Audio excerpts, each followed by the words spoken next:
Okay, so here is a recent obsession, not obsession of mine, but distraction of mine. It's trying to find a very small portable speaker.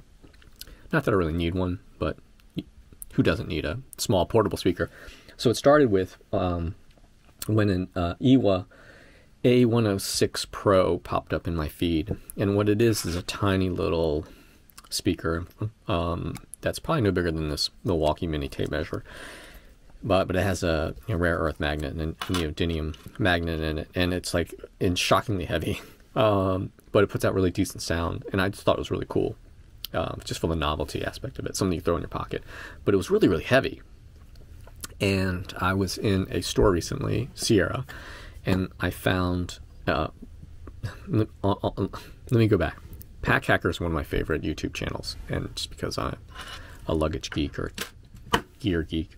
And one of their favorite speakers is the Altec Lansing Hydramini, or one of their the mini series speakers. And the latest one is the Hydramini. But I was in the Sierra store, a retail store, bricks and mortar, and they had this Baby Boom, Altec Lansing Baby Boom speaker, which I had never heard of. And I just assumed that the Baby Boom was as big or as small as the Hydramini that Pack Hacker loved, because I looked at it and I'm like, that looks like a nice little travel speaker. So I bought it. It was on sale, clearance, for $10, which was like insane. The EWA A106 Pro was $18 on sale, and which is still, I mean, that itself, it's a great price.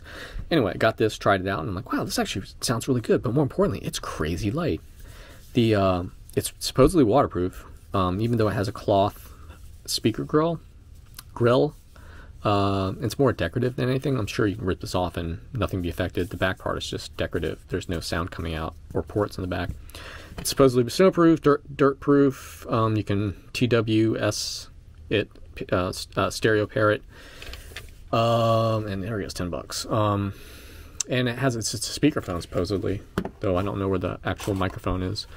Haven't tested the speakerphone. The only downside of this is, even because it's an old speaker, it uses micro USB charging. But that said, this thing is like so cool. It's tiny. And I was looking on the specs online for the Hydramini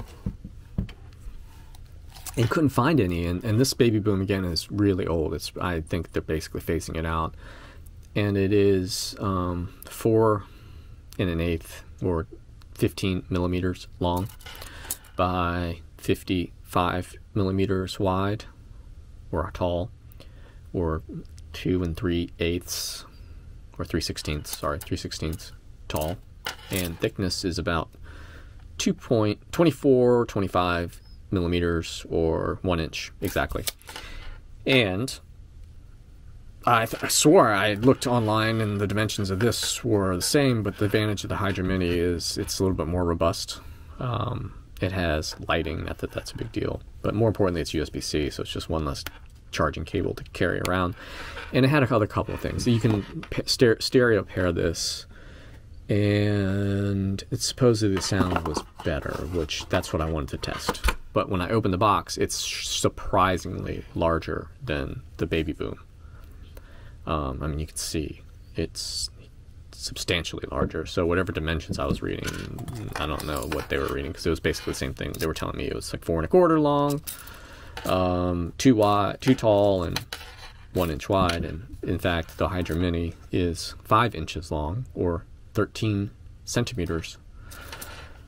13 centimeters long, 63 millimeters tall, and 32 millimeters deep.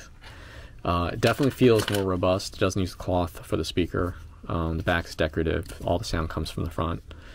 It's got 4 little knobs here to kind of keep it suspended.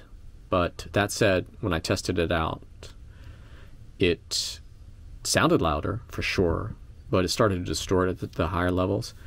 And oddly, even though the volume was not as high on the Baby Boom, I actually prefer this because it is smaller, more pocketable, and it's just, if I'm going to carry something this big around with me, I might as well just go get a bigger speaker, or I don't know. It's just, the size delta, the size difference doesn't justify the sound difference doesn't justify the size difference, if that makes sense. I'll just as soon carry this, or put headphones on, or get a bigger speaker if I'm going to go this route, where this is going to go many places. In fact, this would fit in a bike jersey, cycling jersey pocket. And I was actually trying to find something like that, because when I do go for long rides, I do like to listen to my iPhone speaker. I don't like listening to music in headphones because that's straight up dangerous. But I like listening to the iPhone speaker out of my jersey pocket, and it's quite loud. And this is a bit louder than that.